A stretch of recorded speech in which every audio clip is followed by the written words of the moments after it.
Hello everyone, we are here with the today's newspaper and largely it is about the main page China shock 2.0. Then rest we are approaching the October, so NCR Delhi NCR region के अंदर जो air quality index pollution की problem है उसकी news आनी शुरू हो चुकी है और तैयार रही है कि during the winter of course the festival season इस तरह की न्यूज़ उसके ऊपर आर्टिकल्स एक्सप्लेन में बहुत कुछ आने वाला है। हर साल का वो रिट्रिक है ही है। फिर कुछ इंटरनेशनल इवेंट्स की हम बात कर लेंगे, कुछ इकोनॉमी के अंदर चीजें हैं। Okay, so we start with the very first thing, the front page news today, that is electronics to solar equipment to steel, India grapples with China shock 2.0। और इसमें सबसे इंपॉर्टेंट चीज नोट करने वाली दैट इज दैट इंडिया का import with China that crossed $100 billion in 2023-24।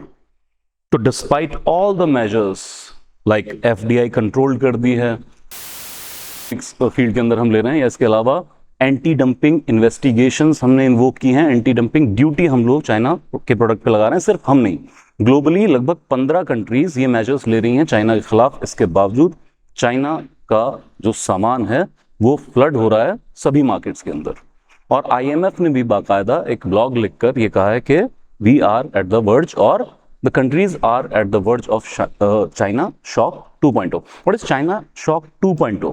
तो देखिए simply अगर हम समझें तो चाइना ने with many factors in China's favor, जिसमें एक था सबसे ज्यादा abundant labor, तो huge population, और ऊपर से डेमोक्रेटिक कंट्री तो है नहीं, तो कम्युनिस्ट कंट्री है, तो लेबर से अपनी मनमर्जी शर्तों पे काम भी करवा सकते हैं। और फिर इसके अलावा चाहे वो मिनरल्स की अवेलेबिलिटी हो या अदर फैक्टर्स हो, और ऊपर से ओपन मार्केट नहीं है, मार्केट कंट्रोल उनकी इकॉनमी नहीं है, स्टेट कंट्रोल्ड इकॉनमी है, तो किसी भी प्रोविजन को इंपोर्ट एक्सपोर्ट की अपने हिसाब मैनिपुलेट कर सकते हैं, वो करेंसी को इवेल्युएट डिवेल्युएट कर लेते हैं। क्या? तो इन सब फैक्टर्स की वजह से क्या हुआ कि मैन्युफैक्चरिंग सेक्टर में ग्लोबल पावर बन के उठा है चाइना। तो एक टाइम ऐसा आया कि जब साल 2000 में WTO ज्वाइन किया, तो उसके बाद वर्ल्ड ट्रेड ऑर्गेनाइजेशन की नेगोशिएशन के साथ मार्केट एक्सेस मिलता है चाइना को, और लगभग हर बाजार फिल हो गया चाइना के सस्ते सामान से। लेकिन हाँ, हम पहले कहते थे कि चाइना वो कि चले तो चांद तक, ना चले तो रात तक, कुछ ऐसा कहावतें थी कि हम उसको बहुत ही low quality, low grade quality का सामान माना जाता था। लेकिन रिसेंट ईयर में अब उन्होंने अपनी क्वालिटी में इंप्रूव कर दिया, तो जो यूरोपियन मार्केट्स हैं उनके प्रोडक्ट को अब compete करने पड़ा चाइना। और अब हाईटेक जो सामान है जैसे EV या फिर सोलर पैनल्स, इस मार्केट में भी जो है हैवीएस्ट कंपटीटर के तौर पे है चाइना। अब ये शॉक 2.0 क्या है? बेसिकली गेम ये है कि अब ये हो क्या रहा है। सो पिछले काफी सालों से चाइना की जो डोमेस्टिक डिमांड वो स्लम के अंदर है। चाइना का रियल एस्टेट सेक्टर वो स्लम पड़ा है, thousands of project real estate के उनके अधूरे ही पड़े हैं। तो क्या है कि डोमेस्टिक डिमांड ज्यादा नहीं है। अब चाइना की कंपनीज क्या है, प्रोडक्शन कर लिए बहुत ज्यादा। तो बहुत सारी रिपोर्टिंग पहले भी आ रही थी कि चाइना में जो कार मैन्युफैक्चरिंग कंपनीज हैं, स्पेशली द EVs, उनके सारे गोडाउन फिल हो चुके हैं, लेकिन उसकी डिमांड वहां क्रिएट नहीं हो रही। तो पहले से ही प्लान में थे कि इंटरनेशनल मार्केट में इनको उतार देंगे। और फिर जो बहुत सारी रिपोर्टिंग हम पढ़ रहे थे कि टेस्ला की जो कार है उससे आधे से भी कम रेट में चाइना की EVs अवेलेबल हो जाएंगी। Got my point? तो अब ये सारा का सारा सामान दूसरी कंट्रीज में डंप कर रहे हैं। इससे होता क्या है, जो दूसरी कंट्रीज की मैन्युफैक्चरिंग कंपनीज हैं उनके व्यापार के ऊपर असर पड़ता है। जैसे एक सीधा एग्जांपल आज भी इसके अंदर है, जैसे स्टील एक्सपोर्ट कर रहा है China, low cost steel.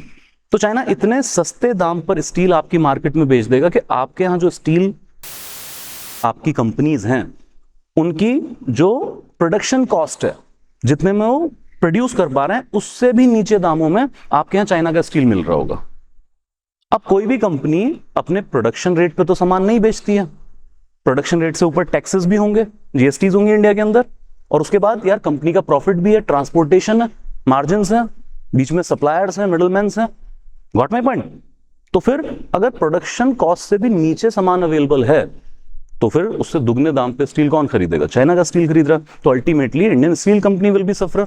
Same game with the American EVs, जो इलेक्ट्रिक व्हीकल्स बना रही है कंपनी। जब टेस्ला की मान लीजिए अगर कोई कार वहां पर मिल रही है $30,000 की सपोज, अब अगर ये $12,000 में देने लग जाएंगे कार्स, और अब क्वालिटी भी कॉम्प्रोमाइज नहीं, क्वालिटी भी काफी हद तक बेहतर है, तो अल्टीमेटली वहां की कंपनी सफर करेंगी। क्लियर यहां तक? तो इसी रेस्पेक्ट में अब मेजर्स क्या होते हैं? नंबर्स हैं तो आप ट्रेड तो बंद कर नहीं सकते हैं। ट्रेड बंद करेंगे तो सर कल को वो आपके साथ ट्रेड बंद करेंगे, आपका सामान नहीं बिकेगा, फिर एप्पल आईफोन नहीं बिकेगा चाइना के अंदर। Got my point? सो आपको बैलेंसिंग एक्ट करने के लिए एक मेजर जो कंट्रीज यूज करती हैं वो क्या है? वो है एंटी डंपिंग ड्यूटी लगा देना। यार आप अपना सस्ता सामान हमारे यहाँ डंप कर रहे हो, हम ड्यूटी हाइक कर देते हैं आपके ऊपर, टैक्सेस हाइक कर देना। तो जब टैक्स हाइक हो जाएंगे तो कहीं ना कहीं एक बैलेंस आएगा कि चाइना का सस्ते सामान पर सरकार ने टैक्स ज्यादा लगा दिया, अब वो भी इक्विवेलेंट हो जाएंगे, तो एक फेयर कंपटीशन रहेगा मार्केट के अंदर। क्लियर है बात यहां तक? So this is the thing, please write down few points. अब मेजर्स क्या हैं? जैसे यूएस ने पहले मेजर्स लिए हैं और इसकी वजह से इंडिया पे इफेक्ट आएगा। अगर वो यूएस मार्केट को एक्सेस नहीं कर पा रहे हैं तो यूएस पे ध्यान कम देंगे, इंडिया जैसी मार्केट पे ध्यान देंगे। इंडिया भी एक बड़ी मार्केट है और ईवी की तो बहुत ज्यादा ग्रोइंग मार्केट है, खुद हमारी सरकार ईवी को प्रमोट कर रही है। क्या?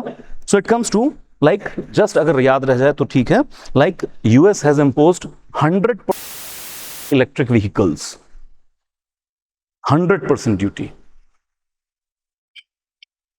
तो सिंपल गेम है कि अगर कोई कार $15,000 की चाइना वहां बेचेगा, उस पर 100% ड्यूटी है, तो ऑटोमेटिकली वो $30,000 की मिलेगी।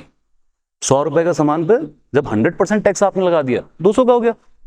तो काउंटर करने की कोशिश है। Then please write 50% duty hike on solar cells, 25% duty on steel, aluminium and electric vehicle battery.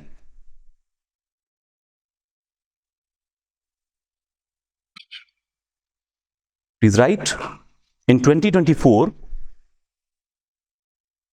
India initiated 30 anti-dumping investigations against China, largely in the fields of plastic process machine,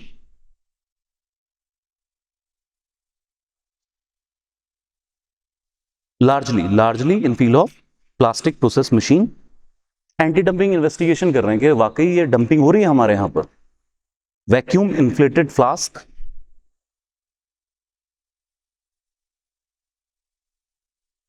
weld क्या हो welding machine में, welded stainless steel pipe tubes and industrial laser machines।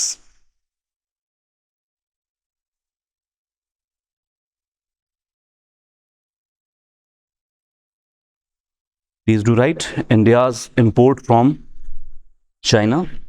मैं 3 figure दे रहा हूं और इसमें आप growth भी देखेंगे। इन 2000 इट वॉज $10 बिलियन, वैसे 10.87 है बट आप राउंड फिगर में याद रखिए। In 2015 and 16, it was $61.7 billion। 61 याद रख लीजिए। And 2023-24 में it is $100 billion।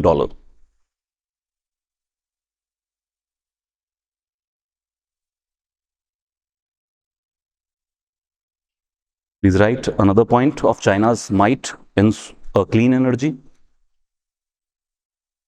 China has 85% of global trade in solar cells।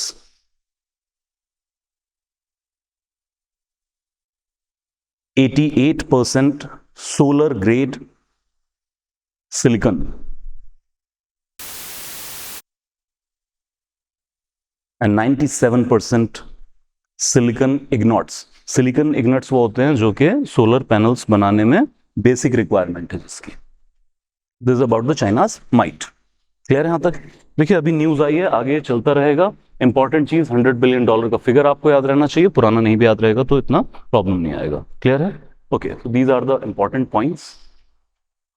Rest we come to spike in stubble burning case in Punjab Haryana this month. Now अब ये शुरू हो चुका है सर, और इस पर एक एक्सप्लेन्ड में आर्टिकल है, वो ज़्यादा हमारे काम का है। ये डेटा मतलब अभी तो बहुत सारा डेटा कोट करने लग जाएंगे न्यूज़पेपर के अंदर। कुल मिलाकर बात ये है कि होना ये चाहिए था कि पिछले साल के मुकाबले, हम ईयर ऑन ईयर बेसिस पे कंपेयर करते हैं, तो पिछले साल के मुकाबले इस साल स्टबल बर्निंग की अब ये शुरुआत हो रही है, ठीक है। Like we know this thing कि चोना बढ़ लिया एंड रेजिड्यू बचा है, सिस्टम शुरू होगा। जब हम यही सितंबर के 15 दिनों को कंपेयर करते हैं पिछले साल के जो 15 दिन थे सितंबर के, तो इस बार केसेस में स्पाइक है, कम नहीं हो रहा है स्टबल बर्निंग, बल्कि स्पाइक की तरफ जा रहा है। पंजाब हरियाणा दोनों में रिपोर्ट हुआ है। और ऐसा तो नहीं है कि हम उम्मीद करें कि स्टबल बर्निंग इस साल बिल्कुल नहीं होगा, बट पॉजिटिव ये होना चाहिए था कि कम होने चाहिए केसेस, वो बढ़ गए हैं, ठीक है। अगर आपको लिखना है, हालांकि बहुत ज्यादा इसको रट्टा मारने की जरूरत नहीं, चेंज हो जाएगा। So you can write in Punjab, now this is data of सितंबर, अमृतसर, गुरदासपुर, तरन तारण, ये वो एरिया है जहां सबसे ज्यादा रिपोर्टिंग हुई है स्टबल बर्निंग की। अमृतसर, गुरदासपुर, तरन तारण, वही एक ही इलाका है if you know the Punjab area. Then Haryana, it is Karnal, Kurukshetra and Yamunanagar.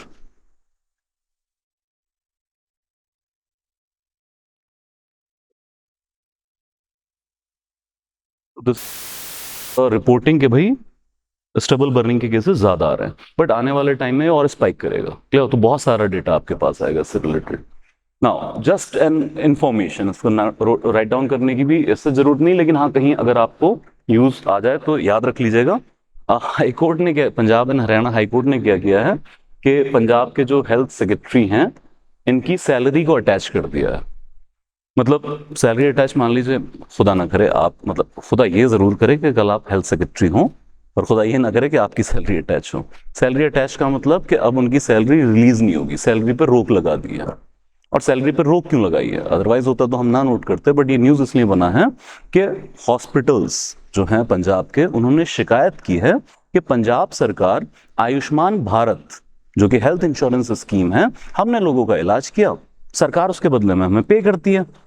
तो फिर यहां पर शिकायत पंजाब के अस्पतालों की है जो हाईकोर्ट कि हमारा 500 करोड़ रुपया ड्यू पे है, अलग अलग अस्पतालों का 500 करोड़ रुपए का भुगतान हमें नहीं किया पंजाब सरकार ने। इसमें से जो सबमिशन उन्होंने फाइल किया कि 500 करोड़ में से सिर्फ 26 करोड़ हमें दिया गया है, तो रेस्ट इज पेंडिंग। तो हॉस्पिटल कह रहे हैं यार हम कैसे ऑपरेट करेंगे फिर इसके ऊपर। अच्छा, इसी केस में एक इंपॉर्टेंट डेटा ये आया है, अब क्योंकि ये सेंट्रल की स्कीम है, सेंट्रली स्पॉन्सर्ड स्कीम है आयुष्मान भारत, तो पंजाब गवर्नमेंट ने 350 करोड़ रुपया सेंटर से रिसीव किया है आयुष्मान भारत के अंदर। मतलब सेंटर से ले लिया 350 करोड़ रुपया, बाकी मान लीजिए इनका शेयर था, तो अपनी पॉकेट से तो क्या देना था, जो सेंटर से 350 करोड़ रुपया उसमें से भी पेमेंट नहीं किया, सिर्फ 26 करोड़ की पेमेंट हुई है। Now high court asked when centre has paid you up, तो भाई क्या कर रहे हो उस पैसे का। और इंटरेस्टिंग इस केस में एक और ये है कि फिर Punjab and Haryana high court ने कहा है ऐसा करो, एक तो इसके बारे में बताओ तुम्हारा क्या अपडेट है, कब तक रिलीज करोगे। गवर्नमेंट के जो अदर एक्सपेंडिचर्स हैं, लाइक आप जो एडवर्टीजमेंट पे खर्च कर रहे हो, इसके अलावा जो आप फ्री बाइज पे खर्च कर रहे हो कि इलेक्ट्रिसिटी है या फिर फ्री ट्रेवल ऑफ वुमेन है, इसके ऊपर आपका कितना खर्चा हो रहा है वो हमें जमा कराइए।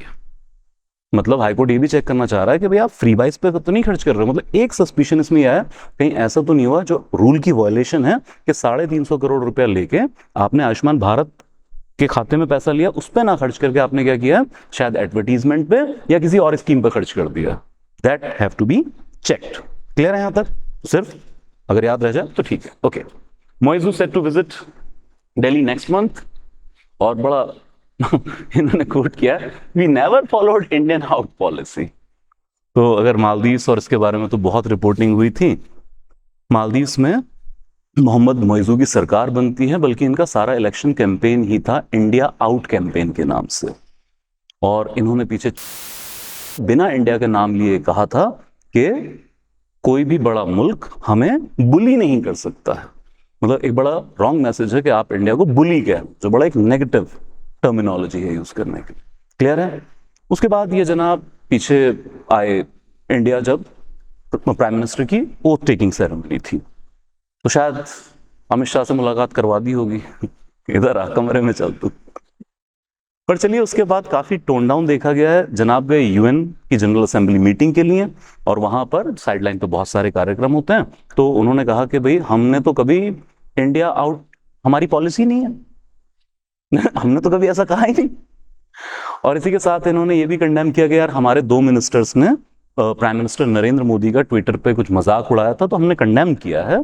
और भाई हम हमारे लिए सभी की रिस्पेक्ट बराबर है, चाहे आदमी छोटा हो चाहे बड़ा हो, तो हम ऐसा कुछ नहीं, बल्कि हम इंडिया के साथ बेहतर रिश्ते चाहते हैं। फाइनली अक्टूबर में मीटिंग शेड्यूल कर रही है कि मोहम्मद मीजू इंडिया आए। क्लियर है यहाँ तक? तो अभी सिर्फ इतनी रिपोर्टिंग है, अक्टूबर में आएंगे तो और ज्यादा रिपोर्टिंग हो जाएगी इसके ऊपर। चलिए, इंटरनेशनल रिलेशंस है। इंटरनेशनल रिलेशंस में याद रखिएगा एक टर्म चलती है, no permanent enemies and no permanent friends. तो ये चीजें बदलती रहती है क्या? Okay. Display of eatery owner on IDs, Congress ask Himachal minister to explain. Now यार थोड़ा सा हिमाचल के बारे में आप बस पढ़ते चलिए। ये एक अलग social tension, social communal tension की लेबोरेटरी के तौर पे स्थापित होता चला जा रहा है। हालांकि बड़ा मतलब नेगेटिव सा वर्ड है, यूज नहीं करना चाहिए, बट उत्तराखंड के बारे में यूज किया जाता है। Okay, so what it comes के अभी कुछ दिन पहले भी कुछ कम्युनल टेंशन, अदरवाइज हिमाचल में आप हिस्टोरिकली बहुत ज्यादा हिंदू मुस्लिम्स का कोई कम्युनल क्लैश नहीं देखेंगे क्या? नाउ इट कम्स विद के अभी बीते हफ्तों में संजौली जो पड़ता है शिमला के पास, वहां विवाद हुआ। आई बिलीव आपने वो खबर पढ़ी होगी, 5 मंजिला इमारत है जिसमें मस्जिद चल रही है, और वहां पर कुछ हिंदू कम्युनिटी ने बाकायदा स्टेज किया अपना प्रोटेस्ट, लाठीचार्ज वगैरह भी हुआ वहां पर, लॉ एंड ऑर्डर की बड़ी प्रॉब्लम आ गई थी। चलिए, उस पर खुद मुस्लिम जो पक्ष था उन्होंने कह दिया कि हमने डिप्टी कमिश्नर को रिक्वेस्ट किया सीज करें, और भाई अगर कर को इलीगल होगी जांच तो कर लो, इलीगल है तो हम खुद डिमोलिश कर देंगे। तो चलिए, वो मामला जैसे तैसे सेटल हो रहा था, लेकिन इसने नेशनल हेडलाइंस बनाई कि अदरवाइज पीसफुल स्टेट में भी हो रहा है। अब एक नई चीज आई है कि यहाँ के पीडब्ल्यूडी और ये हैं जनाब विक्रमादित्य सिंह, पीडब्ल्यूडी मिनिस्टर हैं, अर्बन अफेयर मिनिस्टर भी हैं हिमाचल सरकार के अंदर। अब इन्होंने एक ऑर्डर जारी किया या फिर एक पब्लिक स्टेटमेंट भी जारी किया इसके साथ कि हिमाचल प्रदेश में जितनी भी ईटरी शॉप्स हैं, खाने के छोटे मोटे स्टॉल्स हैं, ढाबे हैं, इनको बाकायदा डिस्प्ले करनी पड़ेगी ओनर की आईडी। कहां से आया है ये idea?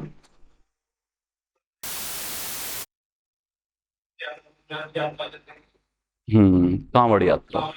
Exactly. So again another laboratory, Uttar Pradesh, Yogi Adityanath सरकार ने ऑर्डर किया था कि कांवड़ यात्रा के जो भी रूट है, रूट्स डिसाइड करते हैं क्योंकि बहुत बड़ी गिनती में आते हैं, तो ऐसा नहीं कहीं से भी चलाएं, रूट्स दे देते हैं और वहां पे नॉर्मल ट्रैफिक को फिर डाइवर्ट कर देते हैं कि पब्लिक को प्रॉब्लम ना हो, कांवड़ यात्री को प्रॉब्लम ना हो। वहां पे ऑर्डर आया था कि बाकायदा सभी लोग अपना जो है ईटरी शॉप्स हैं वो अपना ओनर का नाम, ठीक है, और प्रोप्राइटर का नाम, वो सब डिस्प्ले करेंगे और बाकायदा फ्लेक्स लगा के डिस्प्ले करेंगे। क्लियर? अच्छा, उसकी ऑपरेशनैलिटी की और बहुत प्रॉब्लम आई थी जब पुलिस ने जाकर चेक करना शुरू किया और जो है इवन नाम भी चेंज कराने शुरू कर दिए थे वहां पर। मतलब वो सारी चीजें कि तुमने एक ने खोल रखा था ढाबा बाबूजी ढाबा, अब वो क्या था कि उसका वो था मुस्लिम आइडेंटिटी का बंदा, बोलते हैं बाबू खान नाम है, तो जी तो हिंदुओं में लगाते हैं, सरदारों में लगाते हैं, सिखों में, तुम कैसे मुसलमान हो गए? जी तो लगता नहीं है। बोले जी हटाओ। उसने अपना आधार कार्ड निकाल लिया, बोला आधार कार्ड में मेरा नाम बाबू ही है। तो इस तरह की बहुत सारी वहां पे problem I. The matter of fact के इससे एक फियर होता है कि आप एक रिलीजियस कम्युनिटी को विक्टिमाइज कर सकते हैं। रेस्ट अपार्ट, सुप्रीम कोर्ट ने उस ऑर्डर के ऊपर बाद में स्टे भी लगा दिया था। क्लियर? अब वहीं से आइडिया पैरेलल ड्रॉ हुआ है यहां पर। ये अब प्रॉब्लम ये है, these are on the lines of BJP Hindutva ideology allegedly। Clear? लेकिन कांग्रेस की तो ये आइडियोलॉजी नहीं है।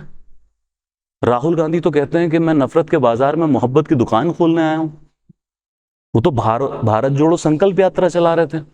तो अब कांग्रेस गवर्नमेंट ने या जो सेंट्रल लीडरशिप है, पहले तो हिमाचल सरकार का क्या स्टैंड है, तो वहां पर सुक्खू साहब चीफ मिनिस्टर हैं, उन्होंने डिस्टेंस कर लिया, बोले हमारी गवर्नमेंट का या पार्टी का स्टैंड नहीं है, ये इनका इंडिविजुअल स्टैंड है। बयान से बीजेपी ने अपने आप को डिस्टेंस कर लिया था, but he is a minister, point 1। और इसके बाद सेंट्रल लीडरशिप ने, जैसे के वेणुगोपाल हैं secretary and all that thing, उन्होंने कारण बताओ नोटिस इशू किया है कि आप एक्सप्लेन कीजिए आप पार्टी की आइडियोलॉजी से हटके कैसे काम कर सकते हैं। क्या? तो अभी इतनी अपडेट इसके ऊपर है। रेस्ट एक छोटा सा आर्टिकल एडिटर्स पेज के अंदर भी है कि शिमला के अंदर या फिर हिमाचल प्रदेश के अंदर क्या चल रहा है, तो उसमें भी यही बात एक्सप्लेन की गई है कि भाई एक तरफ आपके मिनिस्टर कुछ और कह रहे हैं, ठीक है, और दूसरा फिर डायलेमा है स्टेट के अंदर भी कि भाई मेजॉरिटी वोट्स को आप अपने साथ कैसे रख पाएंगे। तो मेजॉरिटी वोट्स को आप अपने साथ लाने के लिए क्या बीजेपी वाली गिमिक प्ले करेंगे? तो बीजेपी ये गिमिक प्ले करती है कि मेजॉरिटी वोट्स आए, माइनॉरिटी वोट्स नहीं आता तो ना आए, अगर मैं पॉलिटिक्स की बात करूं तो क्या अब ये गिमिक कांग्रेस भी फॉलो करेगी, या फिर कांग्रेस जो उनकी प्रपोज्ड आइडियोलॉजी है कि नो डिविजिव पॉलिटिक्स, उस पर स्टैंड? क्लियर है? तो वही चीजें दी गई और ज्यादा कुछ नहीं। चलिए, डायरेक्ट क्वेश्चन ऐसा कुछ उम्मीद तो नहीं करते, just an information. I believe you know this thing. Social media पे दिन भर messages and all that thing, even memes. But चलिए, किसी की हेल्थ को लेकर इस तरह के मीम्स कुछ बहुत अच्छे तो नहीं लगते हैं, बट सोसाइटी है तो क्या करें। भगवंत मान साहब को मोहाली के ही फोर्टिस अस्पताल में आई बिलीव एडमिट कराया गया, ठीक है। And this is being reported that he got cardiac test, okay, but doctors ने बयान जारी किया है कि अभी स्टेबल हैं और रिस्पॉन्ड कर रहे हैं ट्रीटमेंट को लेके। तो बेसिकली ये कि पल्मोनरीज के अंदर जो प्रेशर था, वो ब्लड प्रेशर बहुत ज्यादा हाई हो गया, उससे हार्ट के ऊपर प्रेशर बढ़ गया था। तो it is related to heart disease, इतना बस याद रख लीजिएगा क्या प्रॉब्लम चल रही है। कुछ लोग सोशल मीडिया पर बता रहे हैं कि it is basically related to liver problem, whatever, ठीक है। तो सिर्फ इतना कि हॉस्पिटलाइज, ओके। चलिए, imposing a symmetry about one nation one election theory जो लगातार चल रही है, इस पे आप बहुत सारे आर्टिकल पढ़ रहे हैं, बट आई डोंट फाइंड कि every article is that much enriched और सब कुछ हम अपने नोट्स या थॉट्स के अंदर ला सकें। जैसे अब ये आर्टिकल लिखा गया है, तो largely it is the critic of BJP ideology and BJP governments many decisions. तो बहुत ज्यादा हमारे फिर काम का इसमें ऐसा नहीं है कि हम वो क्रिटिक पॉइंट से लिखें, हमारे लिए रैशनल पॉइंट ज्यादा जरूरी होते हैं। अगर वो क्रिटिक भी हैं तो रैशनल पॉइंट के ऊपर होना चाहिए, पॉलिटिक्स का टोन एंड टेन और कम हो, क्लियर। तो इसमें जैसे बस इल्जाम लगा रहे हैं, मैं क्विकली इसको कवर कर रहा हूँ कि देखिए, इलेक्शन 18th लोकसभा इलेक्शन के दौरान ये काफी एक प्रचारित चीज थी कि बीजेपी कॉन्स्टिट्यूशन चेंज कर देगी, ठीक है। अब ये कह रहे हैं कि देखिए कॉन्स्टिट्यूशन, या मतलब कॉन्स्टिट्यूशन को खत्म कर देंगे ये लोग, ऐसा प्रचार किया गया था। जैसे कुछ हैं अब बेचारे भोले लोग बीजेपी के एमपी, वो भी जोश में आ गए कि 400 सीट स्थान बदलना, नहीं देना चाहिए था बयान। चलिए खैर, अब ये हुआ कि इस आर्टिकल में प्रपोज किया जा रहा है कि कॉन्स्टिट्यूशन पूरा तो नहीं हटाया जाएगा, लेकिन कॉन्स्टिट्यूशन के अंदर सब्सटेंशियल चेंजेस ला दिए जाएंगे। For example, Ramnath Kovind committee which has been referred for the one nation one election, अब उसी कमेटी को इन प्रिंसिपल एक्सेप्ट भी किया है, कमेटी की रिपोर्ट को। उसमें 18 प्रोविजन के अंदर कॉन्स्टिट्यूशनल अमेंडमेंट प्रपोज है। तो बोले यार, इतने बड़े पैमाने पे जब चेंजेस आएंगे तो आप कॉन्स्टिट्यूशन नया नहीं ला रहे हैं, लेकिन असल में तो कॉन्स्टिट्यूशन बदल ही रहे हैं आप, उस थीम के ऊपर बात ये कर रहे हैं, ठीक है। अब ये उन्हीं सारी चीजों पर 3 पॉइंट के ऊपर आते हैं कि देखिए, इससे पहले भी बहुत सारी कोशिशें की हैं बीजेपी गवर्नमेंट ने, जो कॉन्स्टिट्यूशनल मोरालिटी, मतलब कि जो कॉन्स्टिट्यूशन का वैल्यू प्रोमाइस है, प्रिंसिपल्स हैं, उसके अगेंस्ट जाती हैं। जैसे एक मनी बिल इशू है कि किसी भी नॉन बली बिल को मनी बिल के तौर पे पास करा देना, आधार बिल ऐसे पास हुआ था, या फाइनेंस बिल ऑफ 2017 में इलेक्टोरल बॉन्ड स्कीम को लेके आना। उसके बाद फिर कहते हैं कि sir, election commission of India को लेके सुप्रीम कोर्ट की रूलिंग थी, उसको टोटली बाईपास कर दिया बाय एन एक्ट। तो बहुत सारे ऐसे काम हैं जो ये ऑलरेडी कॉन्स्टिट्यूशन के विरुद्ध कर रहे हैं, दिस आर्टिकल क्लेम्स, ओके। अब आगे सबसे बड़ा जॉल्ट ये कहते हैं आएगा अगर वन नेशन वन इलेक्शन को रियलाइज किया गया तो, लाइक इसमें जो कहते हैं कि भाई क्या क्या चीजें होने वाली हैं। पहला है पार्लियामेंट्री फॉर्म ऑफ गवर्नमेंट, जो है ये आइडिया चैलेंज हो जाएगा। कैसे चैलेंज हो जाएगा यार? नो कॉन्फिडेंस मोशन आएगा या नहीं आएगा, उसके ऊपर कुछ क्लैरिटी नहीं है। देखिए, अभी तक रामनाथ पैनल कोविंद ने जो दिया था सजेशन इस चीज के ऊपर कि अगर प्रीमेच्योर डिसॉल्व हो जाती है, मैं कहना यह चाहता हूं, आपने एक तयशुदा तारीख पर सेंटर और स्टेट दोनों के इलेक्शन करा लिए, लेकिन 28 राज्य हैं आपके पास, सभा हो गई है। तो अगर कहीं किसी राज्य में सरकार गिर गई, नो कॉन्फिडेंस मोशन पास हो गया, तो भाई आपको 6 महीने के अंदर इलेक्शन कराने हैं, तो प्रॉब्लम तो वही होगी जो 1960s में हुई थी कि सबका कार्यकाल ओवर द पीरियड फिर डिफरेंट हो जाएगा। रामनाथ कोविंद कहते हैं कि newly elected legislative assembly vis-a-vis the government will have only the reminder period. ठीक है, ये पॉइंट क्लियर है आपको? लेकिन अब वो इन प्रिंसिपल एक्सेप्ट कर ली कि सारी रिपोर्ट, लेकिन वो वाकई इंप्लीमेंट होगा या उसकी जगह और कोई आइडिया आएगा, ये कुछ क्लियर नहीं है। मतलब मान लीजिए कि इन प्रिंसिपल कह रहे हैं हम रामनाथ कोविंद पैनल रिपोर्ट मान रहे हैं, लेकिन आप उसको वाकई इंप्लीमेंट करेंगे या उसमें कुछ चीजें अपनी तरफ से जोड़ देंगे, तो कुछ क्लियर नहीं हो। तो जब अमेंडमेंट होगी तब हमें पता लगेगा। तो कह रहे हैं नो कॉन्फिडेंस मोशन होगा नहीं होगा, या नो कॉन्फिडेंस मोशन की गेम ही खत्म हो जाएगी, ये किसी को नहीं पता। तो फिर क्या होगा, people may be ruled by not there real representatives. Got my point. एक वो आइडिया चैलेंज होता है। दूसरा मेजर अटैक होगा सर स्टेट्स की ऑटोनॉमी। बात कर रहे हैं फेडरलिज्म। अब इन्होंने कहा यार आप बार बार हवाला दे रहे हैं कि 1950s और 60s में साइमल्टेनियस इलेक्शन था, लेकिन ये आर्टिकल प्रपोज करता है दैट वाज नेचुरल, कि उसका साइकिल ही इस तरह से था, और फिर वो नेचुरली डिस्टर्ब हुआ कि सब इलेक्शन, कहीं सरकारें गिरी, कहीं कुछ हुआ, कहीं प्रेसिडेंट रूल भी चली, इंटरवेंशन है, बट सबका टाइम डिफरेंट हो गया। तो नेचुरल साइकिलिक था। You got my point. लेकिन अब आप क्या कर रहे हैं, अब आप सुपर इंपोज कर रहे हैं इस चीज को कि बाय रूल सभी असेंबलीज की जो लाइफ है वो एक तय डेट पे खत्म कर दी जाएगी। सब स्टेट में एक वक्त पे इलेक्शन होंगे, सब सेंट्रली डिसाइड होगा, इलेक्शन कमीशन ऑफ इंडिया। तो स्टेट की ऑटोनॉमी कहां रह जाएगी, आपका फेडरलिज्म चैलेंज होगा। Got my point. What else he says कि भाई इसके बाद आ जाता है कि गवर्नमेंट अभी तक सेंसस भी कंडक्ट नहीं करा पाई है। मतलब आप वन नेशन वन इलेक्शन जैसा ह्यूज जो एक काम है उसको करने का सोच रहे हैं, सेंसस जैसे इंपॉर्टेंट काम को भी अंजाम नहीं दे पाए हैं। अभी डिलिमिटेशंस होनी है, अभी विमेन रिजर्वेशन लागू करना है, बहुत सारे इलेक्टोरल रिफॉर्म पड़े हैं, आप उसके बारे में कुछ काम नहीं कर रहे हैं। Clear. And then it comes to कि भाई जैसे है कि 370 को हटा दिया गया, ठीक है, तो आपने एक और क्या हो रहा है कि असिमेट्रिक फेडरलिज्म को सिमेट्रिक फेडरलिज्म बनाया जा रहा है। जैसे इसका टाइटल भी क्या है, इम्पोजिंग असिमेट्री।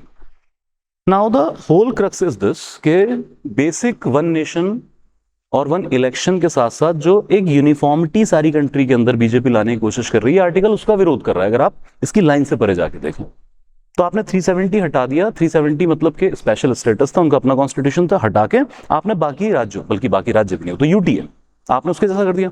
तो आप ये कह रहे हैं कि इंडिया के अलग अलग स्टेट के पास जो डिफरेंट उनकी प्रोविजंस हैं, असिमेट्रिक फेडरलिज्म हो जाता है। सिमेट्रिक, अब आप इसको सिमेट्रिक कर देना चाह रहे हैं। लेकिन इंडिया के बारे में कहा जाता है India is with in one country. We are having huge geographical diversification. We are having huge religious diversification. We are then having cultural diversification, diversity. If not diversification, then we are having linguistic diversity. Geographical diversity आप देख लीजिए कितनी, हिमालय से लेके आपके है ना प्लेटू and all that thing. तो ऐसी कंट्री को एक सिमेट्री में लेके आना ये नेचुरल नहीं है। What this article cause? तो it will give you more damage than the benefits. Clear है। लेकिन फिर से वही बात है कि टोटली थोड़ा ये मतलब एडमिनिस्ट्रेटिवली बहुत ज्यादा इसके अंदर चीजें नहीं है। Largely it is attacking upon the BJP ideology. क्या ओके चलिए। GST compensation cess likely to retain beyond 2026 in a new form. Game क्या है इकोनॉमी से ये तो देखिए, होता ऐसा है कि जब जीएसटी लागू 101 कॉन्स्टिट्यूशनल अमेंडमेंट 2016, तो उसके बाद बहुत सारे इनडायरेक्ट टैक्सेस सब्ज्यूम हो गए जीएसटी के अंदर, और फिर जीएसटी काउंसिल बन गई जिसमें 1/3 वोट शेयर है सेंटर के पास, 2/3 वोट शेयर है स्टेट्स के पास। लेकिन इस जीएसटी आने के बाद कुछ स्टेट्स जहां पर मैन्युफैक्चरिंग ज्यादा नहीं हो रही थी, वहां पर सोर्स ऑफ ओरिजिन नहीं है प्रोडक्ट का, तो उनका रेवेन्यू लॉस हुआ। ठीक है, तो फिर गवर्नमेंट ने कहा कि चलिए ऐसा करते हैं, आपको कुछ टाइम के लिए हम जो है किसी तरह से कंपनसेट करेंगे इस चीज को। ठीक है, अब हो क्या रहा था कि जब रेवेन्यू लॉस हुआ, मतलब मान लीजिए पंजाब की आमदनी घट गई, तो पंजाब ने उस घाटे को पूरा करने के लिए कर्ज उठाना शुरू किया, तो होगा कि स्टेट इंडेप्टेड होते चले जाएंगे। तो अब इसी की गेम ये आई कि फिर एक सेस फंड बना लिया गया कुछ प्रोडक्ट्स के ऊपर, जैसे टोबैको है, पान मसाला है, इनके ऊपर सेस लगाया जाता है। क्या अब सेस क्या होता है आप इकोनॉमी में पढ़ लीजिएगा, टैक्स अपॉन टैक्स है, और उसको फिर एक फंड में पूल कर दिया जाता है। मतलब अगर डेटा आप चेक करें तो इसमें लगभग 20,000 करोड़ रुपए पर मंथ आते हैं, और अगस्त 2024 तक इस फंड के अंदर 12,068 करोड़ रुपए डिपॉजिट था। अब इस पैसे की यूटिलाइजेशन कैसे करते हैं? तो सिंपल, जो डेप्ट उठा रही हैं स्टेट्स, उस डेप्ट को थोड़ा लोअर इंटरेस्ट रेट पे दे देते हैं कि यार स्टेट का कंपनसेशन हो जाए थोड़ा। वैसे मान लीजिए आपको 7% पे मिल रहा था, आप 4% पे ले लीजिए, कुछ ऐसा डेप्ट में इंटरेस्ट रेट पे कंसेशन दे देते हैं। क्लियर? तो बेसिकली क्या गेम है? जीएसटी कंपनसेशन सेस क्या है, अब समझ में आ गई ये बात कि जो रेवेन्यू लॉस में गई स्टेट्स, वो डेप्ट उठाएंगे सेंटर से, और ये जो फंड क्रिएट किया गया है इसके थ्रू फंडिंग की जाएगी उनके लोअर इंटरेस्ट रेट की। तो बेनिफिट मिल रहा है कुछ पैसा स्टेट को। अब इसको तय किया गया था कि 2026 तक देंगे। यार ये सारी उम्र थोड़ी देना भाई, स्टेट को कहेंगे यार तुम अपनी मैन्युफैक्चरिंग कैपेसिटी बढ़ाओ, वैसे भी कॉम्पिटिटिव फेडरलिज्म चल रहा है। क्लियर? अपने अवेन्यूज बढ़ाइए, टैक्स के टैक्स एफर्ट्स बढ़ाइए। Clear? Now it comes with कि अब ये डिसाइड किया जा रहा है कि भाई 2026 के भी बियॉन्ड इसको लागू रखेंगे in different format. New form क्या होगा? कुछ नहीं होगा, बस टर्म्स एंड कंडीशंस चेंज कर देंगे। जैसे आपको लोन लेना है तो उसका यूटिलाइजेशन कितने टाइम में करेंगे, कितने टाइम में रीपे करेंगे, ये सब टर्म्स एंड कंडीशन चेंज करने की बात की। Rest it is a proposal only. तो अभी ऐसा नहीं है कि इस पे फाइनल मोहर लग गई है। और ये हो क्यों रहा है? जैसे मैंने पहले कहा कि जीएसटी काउंसिल में 1/3 वोटिंग शेयर है सेंटर के पास और 2/3 वोटिंग शेयर है स्टेट्स के पास, और डिसीजन पे आने के लिए 75% वोट चाहिए। तो स्टेट की सहमति के बिना डिसीजन लिया नहीं जाता। स्टेट्स राजी नहीं है इस चीज को खत्म करने के लिए। क्या? तो पंजाब ने भी लिख के दिया है सेंट्रल गवर्नमेंट को कि इसको आगे। क्लियर है यहां तक?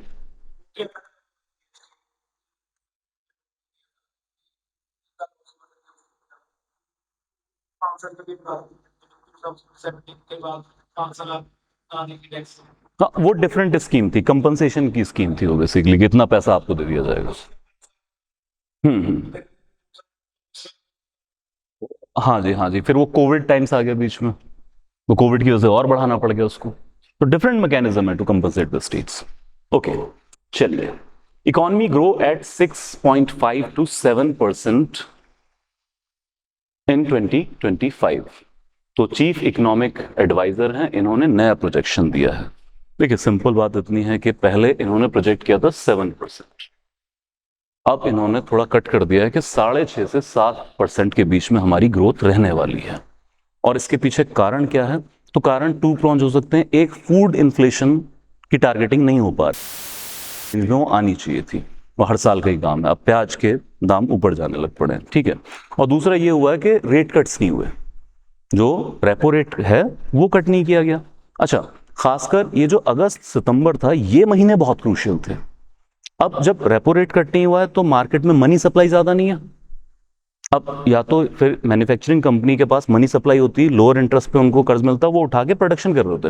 अगस्त सितंबर में जो प्रोडक्शन होती, अल्टीमेटली वो अक्टूबर नवंबर के फेस्टिवल सीजन में बिक्री होती। हमें पता है ना कि आ जाएगी दिवाली, दशहरा, वो चलता है फिर क्रिसमस तक एंड ऑल दैट थिंग। तो यहाँ पर लोग बहुत ज्यादा परचेजिंग करते हैं डिफरेंट डिफरेंट कम्युनिटी की। तो इस बार ये भी उम्मीद है कि क्योंकि उतना पैसा अवेलेबल नहीं था मार्केट के अंदर, तो उतनी ज्यादा प्रोडक्शन भी नहीं हुई है, तो इस बार सप्लाई भी कम रहने वाली है। It is just projection during the festive season. अब जब सर प्रोडक्शन नहीं हो रही है, सप्लाई कम है, तो जाहिर सी बात है आपकी ग्रोथ उस पेस पे नहीं हो रही है। इन कारणों से, दो कारण, रेपो रेट कट नहीं हुए थे, दूसरे फिर जो है हाँ, वन रेपो रेट है और दूसरा food inflation targeting.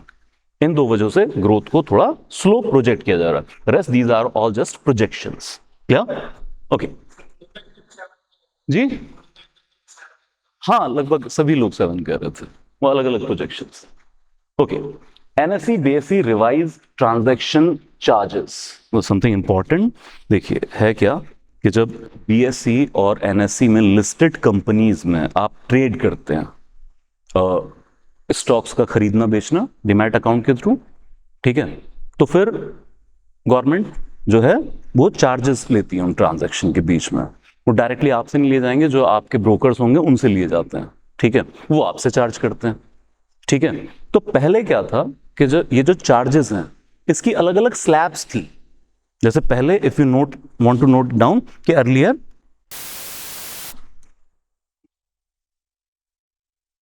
it was in the range of rupees 2.97 to rupees 3.22 for different slabs. ₹2.97 से ₹3.22 की एक रेंज थी डिफरेंट स्लैब्स के लिए। ठीक है, अब वो स्लैब क्या है वो जानने की जरूरत नहीं है, उतना ज्यादा है नहीं हमारे सिलेबस के अकॉर्डिंग, बट क्या था कि भाई आप 2 लाख तक करोगे तो चलो ऐसा करना ₹2.97 दे देना, ठीक है, पर लाख के हिसाब से। इसके बाद आप और ज्यादा करोगे तो फिर आपको कोई और रकम या फिर ₹3.22 चार्ज करेंगे। जितना आप वॉल्यूम बढ़ाओगे उस हिसाब से आपके चार्जेस बढ़ जाएंगे। Clear again? अब क्या रूल चेंज किया गया है, अब एक यूनिफाइड रेट तय किया गया है। Please right it down, 2.97 rupees, 2.97 rupees per lakh. अब सर आप जितना मर्जी 2.97 रुपीज पर लाख ही चार्ज होगा, अब वॉल्यूम से फर्क नहीं पड़ने वाला है। पहले जैसे अलग अलग है, ₹2.97 से ₹3.22 तक। जैसे फॉर एग्जांपल 1 लाख की आपने ट्रेड की तो उसमें मान लीजिए ₹2.97 लग गया। 5 लाख की ट्रेड करोगे तो कोई और नंबर आ जाएगा कि सपोज ₹3 लगा दिया आपके ऊपर। और अगर आपने मान लीजिए 10 लाख से ऊपर किया, हाइपोथेटिकली बता रहा हूं, तो फिर ₹3.22 चार्ज करेंगे। डिफरेंट डिफरेंट स्लैब्स बना रखी थी। अब कहा ये सब कुछ कोलैप्स, यूनिफाइड रेट है, चाहे 100 करोड़ करो चाहे 1000 लाख करोड़ करो, हम चार्जेस रखेंगे 2.97% पर लाख के हिसाब से। हर लाख पे आपको ₹2.97 चार्जेस देने हैं। क्लियर है? ओके, चलिए। Uzbekistan India inking bilateral investment treaty, just to note it down, चलता रहता है इंडिया का, बहुत सारे लोगों से हम लोग बायलैटरल ट्रेड कर रहे हैं। इससे ज्यादा तो जब हम FTA साइन करते हैं वो ज्यादा फोकस के अंदर होता है। ठीक है, write it down. Fiscal profligacy profligacy, fiscal profligacy by poll bound states need to be closely watched। देखिए अब ऐसा नहीं है कि ये कोई गवर्नमेंट की रिपोर्ट है, कुछ ऐसा है, इट इज लाइक एक स्विस ब्रोकरेज कंपनी है, तो स्विस ब्रोकरेज उन्होंने ये कहा। सिंपल गेम इतनी है कि जो पोल बाउंड स्टेट है, कि भारत में जिन जिन राज्यों में चुनाव होने वाले हैं, आने वाले टाइम में लगभग 11 पोल बाउंड है, और अभी चल ही रहा है आपका हरियाणा वगैरह के अंदर, और फिर आगे आ जाएगा महाराष्ट्र का चुनाव, मध्य प्रदेश का, राजस्थान का, ओडिशा का, और भी कुछ राज्य। तो सिंपल गेम इतनी है कि यहां पर सरकारें क्या करती हैं, बहुत ज्यादा खर्चा करने लग जाती हैं, गवर्नमेंट स्कीम अनाउंस करने लग जाएंगे, तो उससे राज्य की वीजा विज देश की फिस्कल हालत जो फ्री बाइज हम ऑफर करते हैं। तो सिर्फ स्विस कंपनी ने कहा कि भाई क्लोजली वॉच कीजिए कि इंडियन स्टेट्स, खासकर जहां इलेक्शंस होने वाले हैं, वहां पर पैसा किस तरीके से इस्तेमाल किया जा रहा है, या आगे इनकी फिस्कल पॉलिसी क्या है। जैसे इसी में एक चीज दी है, यार गड़बड़ है यहां पर है नहीं, बट लगभग महाराष्ट्र के जो सीएम है एकनाथ शिंदे, उन्होंने प्रॉमिस किया कि 1500 रुपए हम डालेंगे हर महिला के खाते में। एक तो केजरीवाल ने ये सब कुछ चिपका दिया, फ्री बिजली, फ्री दिस, ठीक है। सो बोले वो पंजाब में 1000 रुपए आने शुरू हो गए ये खाते में, नहीं आया भी, ठीक है, चलिए शुक्र है। क्या कहा? अच्छा 1100 देंगे, पर कब देंगे ये नहीं पता। चलिए, एकनाथ शिंदे ने अनाउंस किया कि हम अगर सत्ता में वापस आते हैं तो हम 1500 रुपए विमेन खाते में देंगे।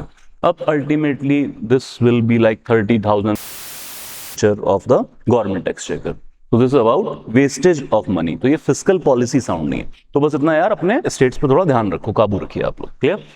ओके, शिमला के बारे में हम बात कर चुके हैं already. Last minute plan, this is about criticising the और रादर स्क्रूटिनाइजिंग जो दिल्ली एनसीआर के अंदर पोल्यूशन मिटिगेशन का प्लान है बेसिकली। बट इसमें जाने की जरूरत नहीं, क्योंकि एक डिटेल्ड आर्टिकल है एक्सप्लेन पेज के अंदर, उसमें सारा कुछ और एक्स्ट्रा चीजें बताई गई हैं, वहां पे हम कवर कर लेंगे। Okay, Starmer backs India's bid for permanent UNSC seat. Okay, so just इतना है कि भाई सिर्फ हमारे लिए नहीं, बाकी लोगों के लिए भी प्रपोज किया है। सो यूके के प्राइम मिनिस्टर हैं कीर स्टार्मर। सो यूएन की मीटिंग चल रही है, तो वहां पर अपनी स्पीच के अंदर इन्होंने कहा है कि भाई हम ओपन हैं यूनाइटेड नेशन की सिक्योरिटी काउंसिल में रिफॉर्म्स के लिए। तो फिर उन्होंने बैक किया है India, Africa, Brazil, Japan, Germany, इन सब कंट्रीज को भी अब शामिल किया जाए यूनाइटेड नेशन की सिक्योरिटी काउंसिल के अंदर। कुछ नया नहीं है, पहले भी यूके इंडिया की यूएनएससी की परमानेंट सीट के लिए, वो परमानेंट सीट उसको सपोर्ट करता है। क्लियर? तो ऐसा नहीं कि बहुत ज्यादा पॉलिसी शिफ्ट हुई है। ओके, चलिए। Will fight until we achieve total victory, Netanyahu tells UN, puts blame on Iran. ज्यादा बेहतर ये रहेगा कि आप YouTube पे जाइए और उनकी स्पीच सुन लीजिए, ठीक है। बस इसके अंदर यही है जो उनका पुराना रियोट्रिक है। जैसे कुछ लोग सोच रहे थे कि सीज फायर हो जाएगा एंड ऑल दैट थिंग, लेकिन यूएन के अंदर स्पीच के दौरान बेंजामिन नेतान्याहू ने फिर अपने रियोट्रिक रिकॉल किए कि टोटल विक्ट्री से नीचे हमें कुछ एक्सेप्ट है नहीं, ठीक है। हाँ, इसमें आगे हम देखेंगे कि अब जो शिफ्ट आने वाला है वो ये कि अब ये जो इजराइल हमस वॉर चल रही थी, अब ये गाजा स्ट्रिप से हटकर लेबनान पे फोकस होने वाली है, साउदर्न लेबनान। और वो सब आप देख रहे होंगे, आर्मी वगैरह वहां पे डिप्लॉय ऑलरेडी कर दी गई है। और फिर लेबनान में हिजबुल्ला और उनके वो pager blast, solar cell blast and all that thing. Clear? तो इसमें लार्जली ही कॉल्ड कि भाई ठीक है, हम लोग जो है लेबनान के अंदर हिजबुल्ला का भी सफाया करेंगे, टोटल विक्ट्री से कम हमें कुछ कबूल है नहीं, ठीक है। हाँ, एक बात ये कही है कि भाई अगर आप रोकना चाहते हो गजा के अंदर या फिर हमें फिलिस्तीनियन एरा के अंदर, तो फिर जो भी हमास के मिलिटेंट हैं ये टोटल सारे लोग आके सरेंडर करें और जो हमारे हॉस्टेजेस इनके पास हैं वो हमें वापस लौटाएं, तब हम विचार करेंगे इसके बारे में कुछ एक स्टेटमेंट, ठीक है। वो होने नहीं वाला है, लेकिन अब वैसे भी फोकस शिफ्ट हो रहा है लेबनान की तरफ, ठीक है। इसमें भी एक अच्छा आर्टिकल आया लेबनान और इजराइल की जो है एनिमिटी का, तो इसमें बस वही सारा कोट किया गया, ठीक है, कि Israel has been tolerating this intolerable situation for nearly a year, ठीक है। टू से इनफ इज इनफ, इजराइल ये कह रहा है इनफ इज इनफ, ठीक है। तो अब हम बर्दाश्त करेंगे नहीं। We will fight until we achieve victory, a total victory. There is no substitute for it. ठीक है जी। और इसी में साथ में इन्होंने ब्लेम किया है ईरान को, because Hezbollah is backed by Iran, कि सब गलती ईरान की है, वो टेरर ऑर्गेनाइजेशन को फंड करता है, फिर वो हमारे लोगों को मारते हैं। तो भाई ये सारा ब्लेम इसराइल ने डाल दिया है ईरान के ऊपर। क्लियर है game? Okay, what else? Just minister after Bibi speech, यार मुझे भी नहीं पता था, मतलब ऐसे बताया मुझे अश्मीत सर ने और मनीष सर ने कि बेंजामिन नेतान्याहू को बीबी बोलते हैं,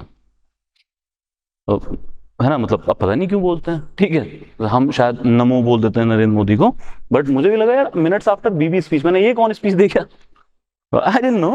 okay, so minutes after Bibi speech जैसे इन्होंने जो है के अंदर, और उसके minutes after that Beirut which is the capital of Lebanon, वहां पर स्ट्राइक की गई है।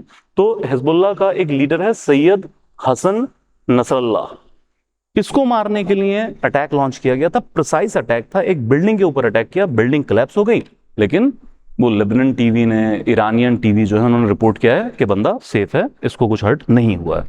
So they are hitting at the core, they are hitting the capital city. Clear? Okay, then Japan's ruling party picks Ishiba as new PM to replace Kishida।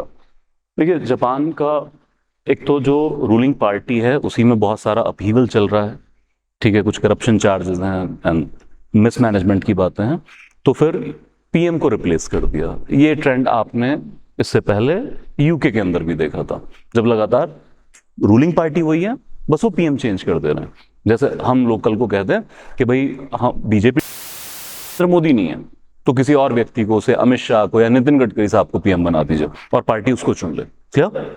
So just नाम याद रखिएगा, that is Ishiba, ठीक है। It's called शिंगेरू Ishiba, he will be new prime minister of Japan. Earlier कौन है? Fumio Kishida. Clear? Okay, चलिए। How Supreme Court deals with errant judges, work around limitations. Something directly related to your polity syllabus. क्या हुआ है? घटना ये है कि कर्नाटक हाईकोर्ट के एक जज हैं नेम्ड वी श्रीशानंद। इन्होंने अर्लियर दिस मंथ अपनी कोर्ट में हियरिंग के दौरान कुछ कमेंट पास किए गए जो ना तो जुडिशियल लाइफ के स्टैंडर्ड से मैच करते हैं और ना ही जो एक लॉ अबाइडिंग सिटीजन है, स्मार्टियन है, उसकी स्टैंडर्ड लाइफ से मैच करते हैं। मॉरलिटी, इंटीग्रिटी कहीं उसके आसपास नहीं ठहरते हैं। जिसमें से एक ये था कि बेंगलुरु में कहीं कोई कम्युनिटी रह रही थी, मुस्लिम इलाका था कि मुस्लिम घर ज्यादा है, उसको मिनी पाकिस्तान कहते हैं ना, मिनी पाकिस्तान या ऐसे पाकिस्तान से कंपेयर करना, ठीक है। और उसके बाद में एक ऑनरेबल लेडी एडवोकेट के खिलाफ बहुत आपत्तिजनक स्टेटमेंट देना। आजकल सर रिकॉर्डिंग है, लाइव है, वो सब कुछ ऑन रिकॉर्ड आ जाता है। और वो स्टेटमेंट ऐसा है कि मैं इस प्लेटफॉर्म से बोल भी नहीं सकता हूं, वो इस हद दर्जे की गिरी हुई स्टेटमेंट है। This again the patriarchal mindset, chauvinism. Clear? अब इस पर सुप्रीम कोर्ट की सीनियर एडवोकेट है इंदिरा जयसिंह मैम, उन सब लोगों ने जो है सुप्रीम कोर्ट कराई और फाइनली ओपन कोर्ट के अंदर बाकायदा एक हियरिंग हुई है इसके ऊपर कि भाई इनका जो बयान है ये ठीक नहीं है। केस ये है या फिर रिसेंट वजह ये है। नाउ इट कम्स टू के आर्टिकल एक्सप्लेन कर रहा है कि अगर कभी कोई एरिंग जज हो, एरिंग जज मतलब जो जज गलती कर रहा हो, उससे डील कर, और खासकर किसकी हम बात कर रहे हैं, it is about the high court and supreme court जजेस। तो इससे डील करने का मैकेनिज्म क्या है? क्या? ओके, नाउ डील करने का मैकेनिज्म सिर्फ एक है, that is the removal process. Okay, under article 124 of Indian constitution and जजेस इंक्वायरी एक्ट। यहाँ पे नहीं है इसके अंदर, ठीक है, just one second. Okay, I will explain this. Okay, हाँ है article 124 clause 4 and 5 is also related to remove a जज। और ये याद रखें कि हाई कोर्ट और सुप्रीम कोर्ट के जज का removal. So anyone, what is the removal process of supreme court and high court जज? ओके, सी, देखिए सबसे पहले इसके लिए मैं ग्राउंड की बात करूं, ठीक है, यहां पे एक्सप्लेन कर देता हूं। द ग्राउंड नोट कर लीजिएगा थोड़ा थोड़ा, वैसे तो पॉलिटी के अंदर कवर हो जाएगा। ग्राउंड इज प्रूव्ड मिसबिहेवियर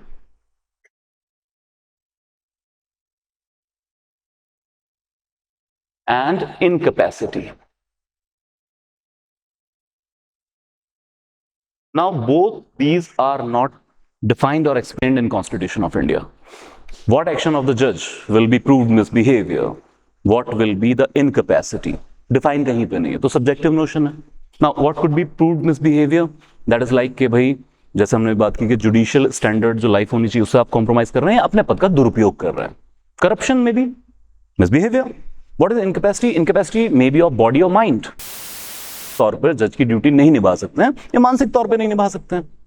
क्या? अब बहुत सब्जेक्टिव नोशन है, क्या एक्शन इसमें फॉल करेगा क्या नहीं करेगा डिफाइन नहीं है। एंड हु विल डिफाइन और who will take action then? It is not an prerogative of supreme court. Even supreme court के हाथ में कुछ है नहीं sir, it is done by the parliament. So now it comes to what is the removal process of the supreme court vis-a-vis the high court जज। High court जज भी, उनके लिए भी ग्राउंड यही है। तो अगर हम वी शीशानंद की बात कर रहे हैं, उनके लिए भी ग्राउंड यही है। और फिर रिमूवल प्रोसेस क्या है कि सर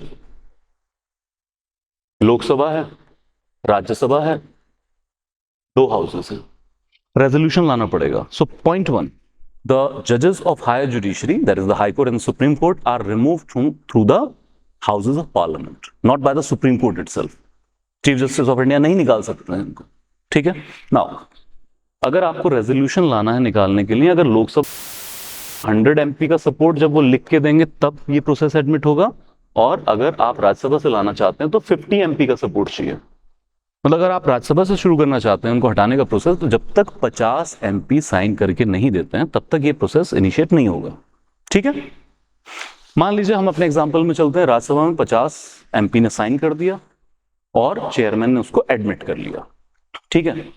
इसके बाद इसी हाउस के चेयरमैन एक पैनल बनाएंगे जिसको हम कहेंगे इंक्वायरी पैनल। अब इंक्वायरी पैनल क्या करता है? इंक्वायरी पैनल सबसे पहले तो 3 लोग होंगे, एक होंगे जस्टिस ऑफ सुप्रीम कोर्ट, कोई भी एक जज सुप्रीम कोर्ट के, एक chief justice of high court, may be any high court, and 1 eminent jurist, कोई कानून की बहुत अच्छी नॉलेज वाला व्यक्ति, may B some top lawyer. इन 3 लोगों का एक पैनल बैठेगा, इंक्वायरी पैनल है तो जाहिर सी बात है इंक्वायरी करेंगे क्या जज ने पर्टिकुलर एक्ट किया है और क्या बाकी वो प्रूव्ड मिसबिहेव है, जांच करेंगे और फिर जज को राइट टू डिफेंड मिलेगा इसी पर्टिकुलर पैनल के आगे। अल्टीमेटली ये पैनल भाई 2 ही चीजें रिपोर्ट करेगा, या तो गिल्टी या नॉट गिल्टी। अब अगर नॉट गिल्टी कह दिया तो प्रोसेस यहीं खत्म हो जाएगा, तो प्रोसेस आगे नहीं जाएगा। लेकिन अगर गिल्टी करार दे दिया then ball is in the court of Rajya Sabha. अब राज्यसभा में इस रेजोल्यूशन को special majority, that is 2/3 present and voting plus more than 50% of total strength of the house, इस मेजॉरिटी से पास करना पड़ेगा। जब ये पास होगा तो ट्रांसमिट होगा लोकसभा में, और लोकसभा में सेम स्पेशल मेजॉरिटी से ये रेजोल्यूशन पास होगा। फिर ये जाएगा प्रेसिडेंट के पास और प्रेसिडेंट के ऑर्डर पे पर्टिकुलर जज को निकाल दिया जाएगा। यहां तक गेम क्लियर है? पहली बात तो टफ प्रोसीजर है यार, पहले 50 एमपी से साइन करवाओ, 100 एमपी से साइन करवाओ, ठीक है, और उसके बाद फिर आप जो है पैनल बिठाओ, वो भी जजेस का। अच्छा, उसके बाद सबसे इंपॉर्टेंट है 2/3 मेजॉरिटी और 50% special majority which is needed for constitutional amendment. आसानी से नहीं इतनी मेजॉरिटी आती है क्या? और फिर दूसरे हाउस में भी यही चीज है। It is a tough process, और इसको और टफ बनाती है एक और provision which not only tough rather near impossible. How come? ये सारा का सारा process from here to here, ये सब का सब एक सेशन में होना चाहिए, within the same session. अगर कहीं सेशन लैप्स हो गया तो ये सारा का सारा प्रोसीजर भी लैप्स हो जाएगा। मान लीजिए मॉनसून सेशन में रेजोल्यूशन आया, एडमिट हो गया, इंक्वायरी पैनल बैठ गया, इंक्वायरी पैनल ने कह दिया गिल्टी है, मान लीजिए राज्यसभा ने पास किया, लोकसभा से पास हो पाता, सेशन खत्म हो गया, तो क्या विंटर सेशन में आप वहीं से शुरू कर लोगे जहां प्रोसेस रुका था कि हाँ चलो अब लोकसभा? नहीं, क्लैप्स। और अगर फिर भी आपको जज निकालना है तो फिर एबीसी से शुरू करना पड़ेगा, फिर एमपी लिख के देंगे, फिर एडमिट होगा, फिर इंक्वायरी पैनल बनेगा, इंक्वायरी पैनल फिर से जांच करेगा। Got my point? This is the complexity. अच्छा, पहली बात, हाँ पहले आप सवाल पूछ रहे थे।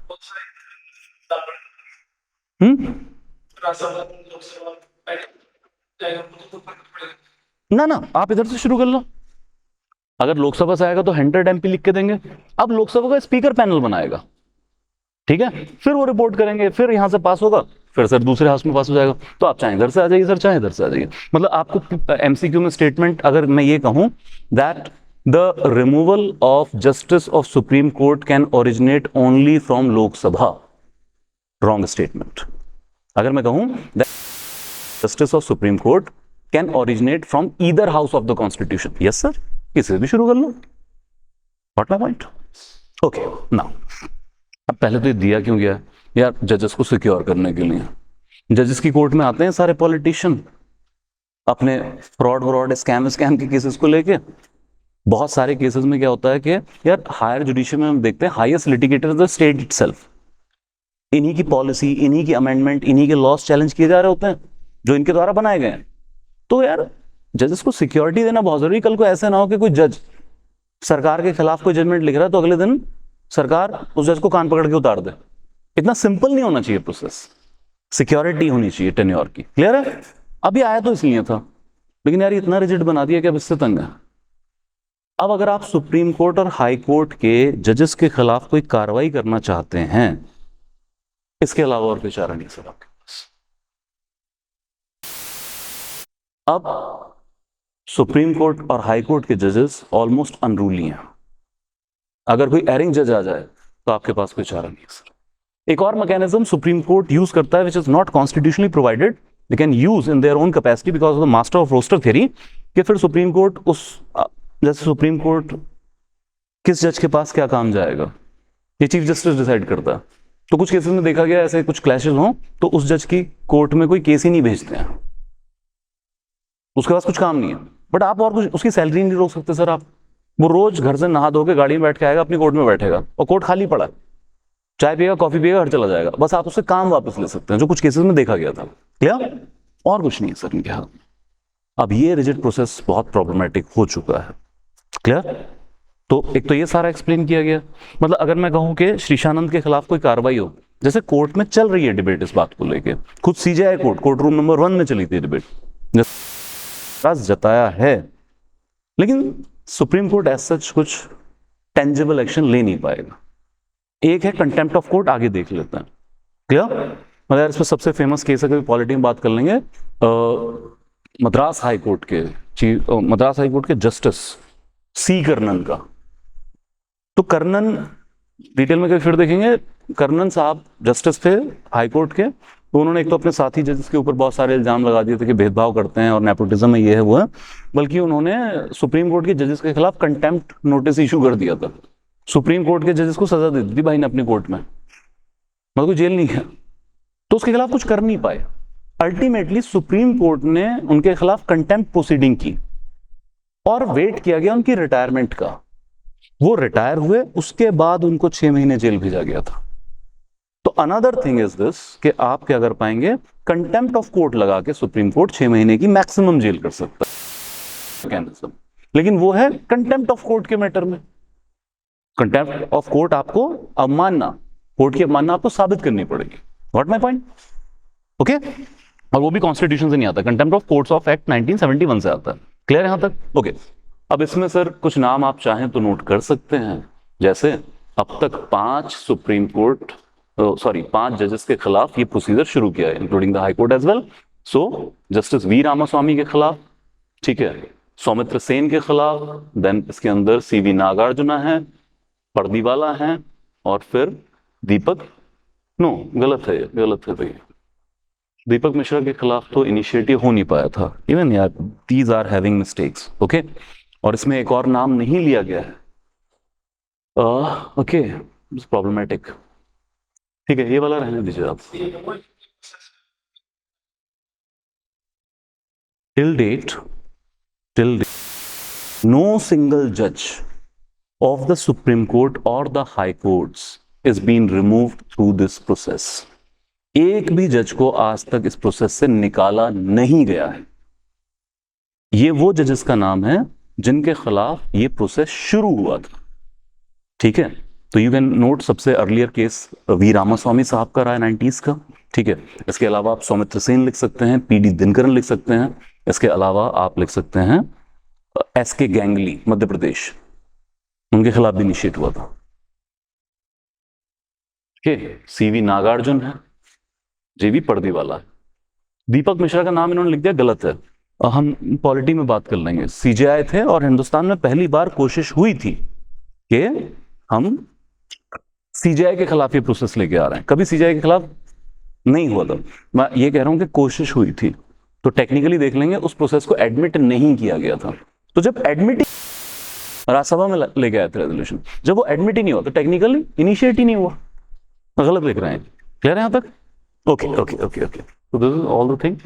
चलिए देन ठीक है, खेहर की बात हो गई, कर्ण वाला इशू इन्होंने भी थोड़ा सा बताया, बाकी तो फिर जो है इसी केस की रिपोर्टिंग वगैरह है।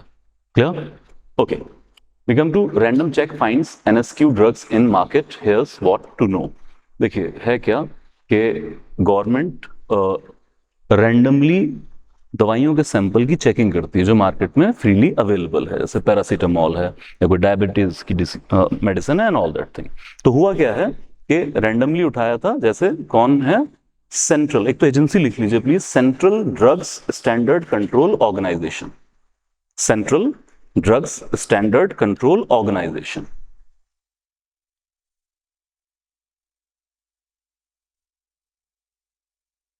तो सर इन्होंने around 50 samples of medicine including the paracetamol, metformin, ठीक है, ये क्या है, पेंटो पैराजोल। तो अलग अलग दवाइयों के नाम है, कोई एसिडिटी के लिए यूज हो रही है, कोई डायबिटीज के लिए, और paracetamol we know for the fever. तो इनके सैंपल्स जो हैं ये आए हैं NSQ कैटेगरी के अंदर। ठीक है?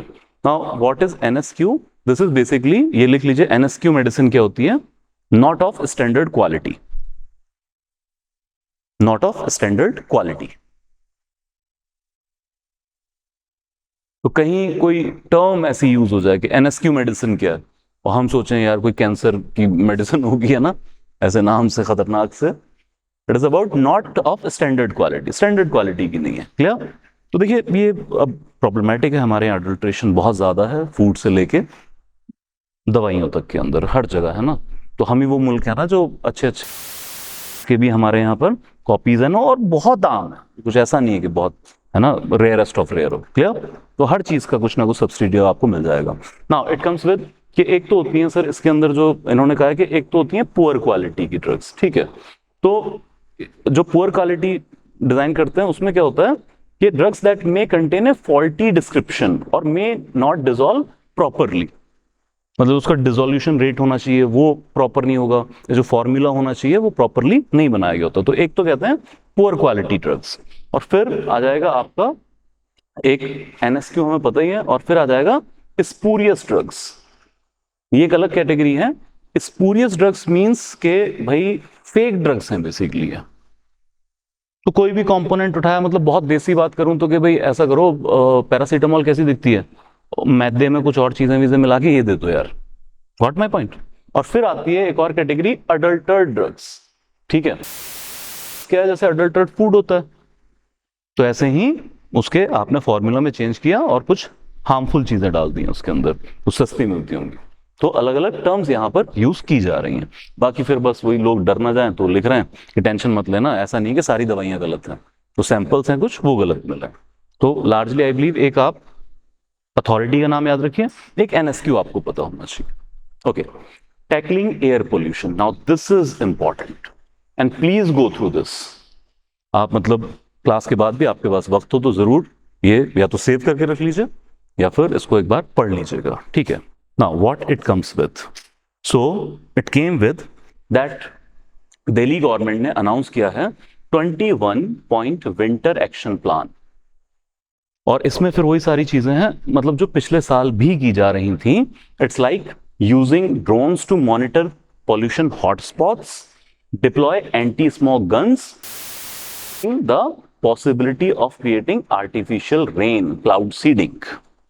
लेकिन क्लाउड सीडिंग अभी नहीं, फाइंडिंग द पॉसिबिलिटी कि हम क्लाउड सीडिंग के थ्रू आर्टिफिशियल रेन दिल्ली में कराएं या ना कराएं। Now what happens, same stubble burning वाली हम बात कर चुके हैं, लेकिन इसके अलावा दिल्ली की खुद की इनहेरेंट प्रॉब्लम्स बहुत ज़्यादा हैं। जैसे इसमें हम कुछ पॉइंट्स भी नोट कर लेंगे कि दिल्ली के अंदर इतना ज़्यादा एयर पोल्यूशन क्यों है खासकर, ठीक है। तो मसला ये है कि इस विंटर सीजन में बहुत सारे नेचुरल और फिर ह्यूमन इंटरवेंशन की वजह से दिल्ली और सराउंडिंग NCR एरिया में पोल्यूशन बहुत ज़्यादा बढ़ जाता है, ठीक है।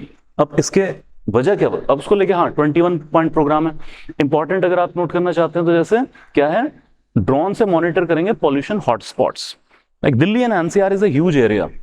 तो ऐसा तो नहीं सब जगह एयर क्वालिटी एक जैसी खराब है, कहीं अगर फैक्ट्री है वहां ज्यादा खराब होगी, कहीं ईंटों के भट्टे हैं वहां ज्यादा खराब होगी, जहां डीजल इंजन ज्यादा कुछ ट्रक्स चल रहे हैं वहां ज्यादा, यार पार्क है ओपन एरिया वहां कम होगा।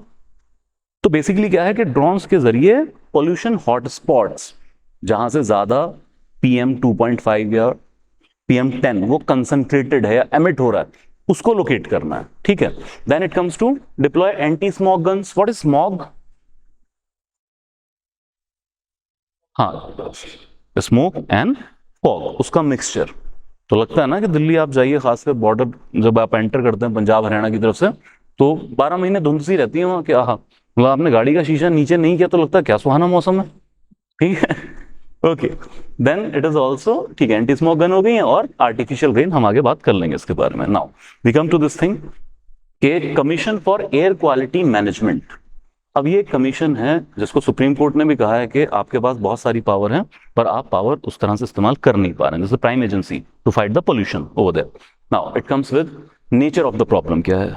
अब इस वक्त साउथ वेस्ट मानसून जा चुका है अब, ठीक है, और विंड्स की डायरेक्शन चेंज हो गई है। अब विंड्स बहुत ज्यादा तेज भी नहीं है, ऊपर से क्या हो रहा है, टेम्परेचर इन्वर्जन का प्रॉब्लम आ रहा है दिल्ली के अंदर। देखिए होता यह है कि आप जैसे अगर हाइट पे जाएंगे, धरती से हाइट की तरफ जाएंगे तो आपको टेम्परेचर लो होता दिखेगा, ठीक है, लेकिन टेम्परेचर इन्वर्जन होता है ज्योग्राफी के अंदर जब लोअर लेवल पर आपके क्या होगा, ठंडा ज्यादा होगा, एनवायरनमेंट ऊपर गर्म हो जाएगा। तो है क्या कि दिल्ली में फिनोमेना टेम्परेचर इन्वर्जन का आ जाता है, जहां पर जैसे जैसे ठंड आएगी कंपैरेटिव टर्म्स में, तो जो ठंडी हवा है वो सिंक करना शुरू करेगी, नीचे होना शुरू हो जाएगी और ऊपर हॉट एयर आ जाएगी, और फिर ये जो आपकी ठंडी हवा नीचे बैठ रही है इसी में फिर पीएम मैटर होगा। दूसरा, आपके पास विंड्स बहुत ज्यादा नहीं है जो दिल्ली से बहा के इनको बाहर लेके जा पाए, और फिर वहां का जो आप कहें densely populated, densely building phenomena है, वो और ज्यादा इस एयर को पीएम स्ट्रैंगुलेट कर लेगा। क्लियर है? तो एक तो हो गया आपका क्या सर, नेचर का फिनोमेना। तो इसी से क्या होगा, जो फाइन पार्टिकल है 2.5 और ऑल पॉल्यूटेंट्स वो हजार्डस लेवल पर कंसंट्रेट होना शुरू होते हैं। Then it comes with that, इसी में बात की गई है जो गांधी जी कभी कहते थे कि गरीबी हिंसा का सबसे विकराल रूप है, कि यार जो भाई सीधी बात है, जिनकी अफोर्डेबिलिटी है वो तो घरों में एयर प्यूरिफायर लगा के बैठ जाएंगे, या फिर कहेंगे 2-3 महीने चलो हिल्स पे घूम आते हैं, या किसी ने यहाँ चंडीगढ़ मोहाली में घर ले रखे हैं यहाँ शिफ्ट हो जाए, गरीब बंदा कहाँ जाएगा? ठीक है, दैट इज बीन हाईलाइटेड, तो उनको वहीं पर कंसंट्रेट रहना पड़ेगा। Okay, then it comes to क्या है, year round contributors in Delhi of pollution, and here you can write this is biomass burning for cooking. बताओ, एक तरफ कह रहे हैं सब घरों में सिलेंडर हैं, ये लोग चूल्हे पे रोटी बना रहे हैं, बोलो उसकी वजह से होता है। ठीक है, then it comes to trash burning, कूड़े को जलाना। कूड़े को जलाना ये आम नहीं है कि आप सोचें कि आपने है ना अपने घर का डस्टबिन उठाया और आग लगा दी। तो आई बिलीव यू नो कि जो दिल्ली के आउटस्कर्ट्स पर कूड़ों के पहाड़ हैं और उस पर 12 महीने आग लगी रहती है। या चलिए, vehicular emission, industrial activity, if not in Delhi then NCR region, then also farm stubble burning। तो ये हैं ईयर राउंड पोल्यूशन के कारण। ठीक है जी, चलिए कॉजल फैक्टर हो चुके हैं। अब फिर आगे आते हैं chasing the shadows of ideas. Basically article कहता है कि यार देखो, आपके जो प्रयास हैं ये बहुत हैपहजार्ड से हैं और आप लॉन्ग टर्म सोल्यूशन नहीं, दो चीजें करते हैं, एक तो आप शॉर्ट टर्म सोल्यूशन और दूसरा आप बस ऐसा लोगों को दिखाना चाहते हैं कि बहुत कुछ हो रहा है, असल में कुछ नहीं हो रहा होता है। कि ये सारे मेजर्स भी बस लोगों की परसेप्शन के लिए हैं कि लोगों को लगे सरकार बहुत कुछ कर रही है, रियल सोल्यूशन नहीं है। And he clarified that like you are going with smoke towers, you are going with water guns, odd even road sharing, odd even formula लागू किया था ना वहां पे।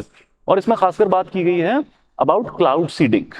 तो पहले तो स्मोक टावर, जैसे चंडीगढ़ में भी है 26 सेक्टर की तरफ आप जाएं तो कहते हैं ठीक है यार, वो लोगों को देखने में लगता है कि अलग अलग जगह स्मोक टावर लगे हैं तो लोगों को लगा हाँ हो रहा है, लेकिन उस स्मोक टावर की लिमिटेड कैपेसिटी होती है।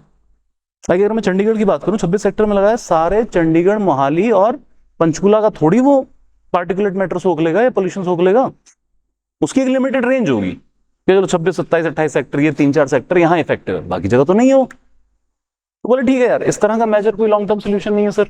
दूसरा, heavily it came upon the cloud seeding. Cloud seeding पता है आपको क्या होता है बेसिक? देखिए ये है क्या, लार्जली जो रेन है, क्लाउड फॉर्मेशन है, it is chemical reaction basically. तो होता है क्या है कि हाइट पर जाकर जहां पर कुछ आपको वाटर पैलेट्स कुछ मिल रहे हो, ठीक है, और एयर के अंदर मॉइस्चर वगैरह है, सिल्वर आयोडाइड इंजेक्ट करते हैं आप, तो उसके बाद हो जाएगी क्लाउड फॉर्मेशन और प्रेसिपिटेशन। क्लियर? अब इसके बारे में दो कह रहे हैं, एक तो ये इकोलॉजिकल सस्टेनेबिलिटी नहीं है। लाइक जाहिर सी बात है कि अगर दिल्ली के ऊपर किसी एरिया में कुछ इस तरह का मॉइस्चर था तो विंड्स के साथ जाकर कहीं नेचुरली क्लाउड फॉर्मेशन होना था और बरसना था, यही है मैकेनिज्म। तो आप वहां नहीं जाने दिया, यहीं बरसा लिया, तो जाहिर सी बात है कहीं तो रेन डेफिसिट होगा उसकी वजह से, तो आप इकोलॉजी से पंगे ले रहे हो बिना मतलब। और दूसरा कि सर सिल्वर आयोडाइड, अब इसके बारे में बहुत रिसर्च नहीं हुई है, मतलब साइंटिस्ट ने इतना जरूर कहा स्मॉल अगर क्वांटिटी में यूज हो रहा है तो सेफ है, लेकिन अगर आप अब इस मैकेनिज्म को भी ज्यादा यूज करेंगे तो वाटर ड्रॉपलेट्स के साथ सिल्वर आयोडाइड भी नीचे आएगा sir, it will contaminate your ground water, your soil. अब इस बारे में बहुत ज्यादा स्टडीज भी नहीं है, तो अभी तो स्टडी करनी है कि ये कितना हानिकारक होगा। कहीं वही ना हो जैसे ग्रीन रेवोल्यूशन के चक्कर में आपने ग्राउंड वाटर डिप्लीशन कर लिया जी, स्किन पे भी इफेक्ट करेगा। What disease will be there? क्या बोले यार ये सब ठीक है, एक हैट्रिक है कि लोगों को लगेगा यार बहुत कुछ कर रहे हैं, असल में एज सच कोई आपके पास ये सोल्यूशन के नाम पर नहीं है चीजें। क्लियर है यहां तक? एंड व्हाट इट कम्स, यार इसके अलावा फिर स्ट्रेटेजी क्या होनी चाहिए? तो एक अच्छी स्ट्रेटेजी इन्होंने कहा है कि भाई यार देखो, air pollution is a complex multi sectoral problem. Multi sector से आ रही है ना आपके पोल्यूशन, तो फिर आपको मल्टी सेक्टोरल अप्रोच मतलब के कोऑर्डिनेटेड एक्शन होना चाहिए across government bodies like transport, industry, agriculture, urban planning, इन सब से कोऑर्डिनेटेड तरीके से आप फिर लागू करवाइए। कोई सिंगल सेक्टर अप्रोच नहीं है। लाइक आप इंडस्ट्री को कहिए कि भाई आपकी जो चिमनियां हैं इसमें बाकायदा वो इक्विपमेंट होने चाहिए जो पोल्यूशन को वहीं कैप्चर करते हैं, और अगर आप ये नहीं लगाते हैं तो भाई आपके ऊपर फाइन किए जाएंगे स्ट्रिंजेंट। इसके अलावा सर आप जाके कीजिए ना ट्रांसपोर्ट वालों से बात कि दिल्ली ट्रांसपोर्टेशन है तो अपनी सारी की सारी डीजल और पेट्रोल व्हीकल बंद कीजिए, ईवी खरीदिए। वो नितिन गडकरी साहब लेके आ रहे हैं प्लान आपके लिए सब्सिडी का। Got my point? अलग अलग तरीके से जब आप कोऑर्डिनेटेड एफर्ट के अंदर, आप एग्रीकल्चर वालों से बात कीजिए, भाई स्टबल बर्निंग यार काबू करवाइए। Got my point? तब जाकर इस प्रॉब्लम का सोल्यूशन हो सकता है। रेस्ट दिस दैट कोई बहुत ज्यादा इफेक्टिव नहीं है। Okay, please do right it down क्योंकि ये आपको पढ़ने को मिल जाएगा कहीं ना कहीं। ग्रेडेड रिस्पॉन्स प्लान, क्योंकि बात तो जाएगी यहां तक, आने दो दिवाली। तो देखिए, this is dependent upon particulate matter 2.5 and 10। ठीक है, 4 कैटेगरी बना रखी है। मतलब अगर आम भाषा में कहें तो जब air quality moderate to poor है तब क्या करोगे, जब वेरी पुअर है तब क्या करोगे, जब सीवियर है तब क्या करोगे, और जब सीवियर और इमरजेंसी है तब क्या करोगे। डिसाइड कैसे करोगे? तो वो आप करते हैं कंसंट्रेशन ऑफ पार्टिकुलेट मैटर। ठीक है, तो इट कम्स विद भाई 60 से नीचे है 2.5 तो ओके है, 61 से 120 आ जाए, या फिर PM10 101 से 350 माइक्रोग्राम पर मीटर। ठीक है जी, अगर इस कैटेगरी में आ जाए तो मॉडरेट हो जाएगा। And hence I am not repeating, आप लिख लीजिएगा या नेट पे आपको मिल जाएगा। ठीक है, फिर जैसे जैसे उसका कंसंट्रेशन बढ़ रहा है आपने पैरामीटर्स फिक्स कर रखे हैं और आपने 4 कैटेगरी में बांट दिया। ग्रेड रिस्पॉन्स एक्शन ये है कि इन ग्रेड्स के हिसाब से गवर्नमेंट के मेजर्स इंप्लाई होंगे। जैसे मान लीजिए जैसे ही मॉडरेट टू पुअर में जाते हैं तो जो pollution control thermal power plant, ठीक है, वहां पर आप पोल्यूशन कंट्रोल मेजर्स लेंगे कि उनकी चिमनियां वगैरह और उसमें कुछ इक्विपमेंट वो सब आप जो है इंप्लीमेंट करवाएंगे।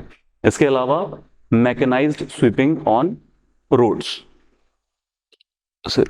आदमी जाता है सड़क पे झाड़ू मारता है, धूल उड़ती है, फिर आपने चंडीगढ़ में भी वो गाड़ियां देखी होंगी जो चलती हैं, उनके नीचे सारा सिस्टम लगा है कि वो साफ भी कर रही हैं और साथ के साथ एक एग्जॉस्ट पंप है जो उसको मशीन में स्टोर कर ले रहा है। मैकेनाइज्ड स्वीपिंग होगी रोड्स की, मैनुअल स्वीपिंग नहीं होगी।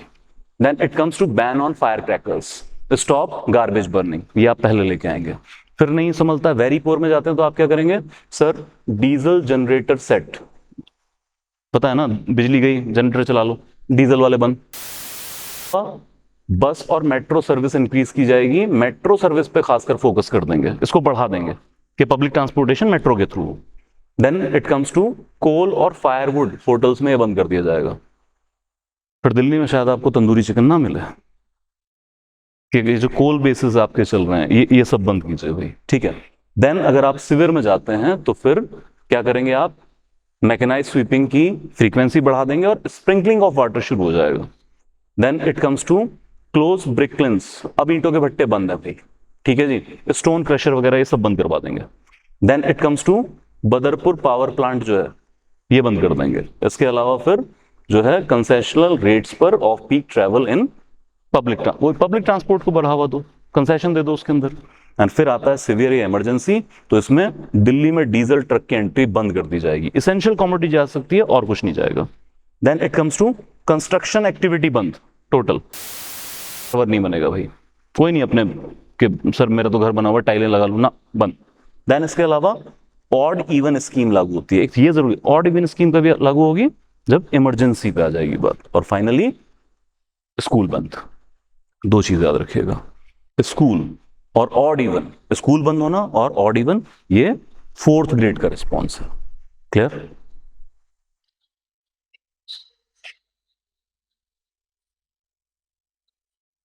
भाई अब बाहर तो हवा है जहरीली, इमरजेंसी हो चुकी है डिक्लेयर, तो बस इतना है कि बच्चों को घर पे रखो, बाहर मत भेजो, बाहर सांस लेना स्वास्थ्य के लिए हानिकारक है।